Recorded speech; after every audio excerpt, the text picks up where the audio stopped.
కార్యకర్తలారా అసమర్థ నాయకుడిని నమ్మకండి. ఎమ్మెల్యే కాపు వైసీపీ కార్యకర్తలారా అసమర్థుణ్ణి నమ్మకండి. నేను ఎప్పటికీ మీకు అండగా ఉంటాను, నాతో వచ్చేయండి అంటూ వైసీపీ రెబల్ ఎమ్మెల్యే పిలుపునిచ్చారు. రాయదుర్గం పట్టణంలో తన నివాసం నుండి గురువారం మీడియాకి వీడియో విడుదల చేశారు. అసమర్థ నాయకుల్ని నమ్మి మోసపోకండి అని పేర్కొన్నారు. కార్యకర్తలను కూడా కాపాడుకోలేని స్థితిలో మెట్టా ఉన్నాడని ఎద్దేవా చేశారు. వైఎస్ఆర్ కాంగ్రెస్ పార్టీ కార్యకర్తలకు నమస్కారం. మీ అందరికీ తెలుసు, కార్యకర్తల్ని ఎవరు కాపాడుకుంటారో వాళ్ళే నాయకులు, వాళ్ళకే మీరు మద్దతు ఇవ్వాలి. 5 సంవత్సరాలుగా మెట్ట గోవిందరెడ్డి గారు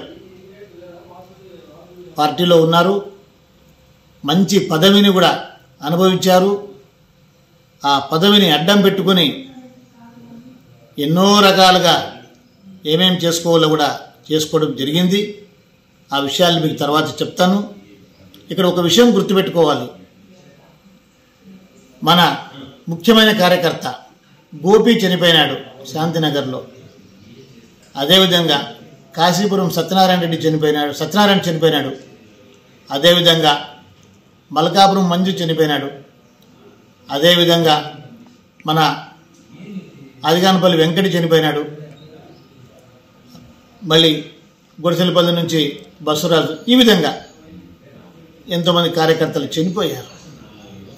ఏ రోజు కూడా మన పార్టీ కోసం కష్టపడినటువంటి ఏ కార్యకర్త చనిపోయినా కూడా కనీసం తిరిగి చూడని వ్యక్తి మెట్టు గోవిందరెడ్డి గారు.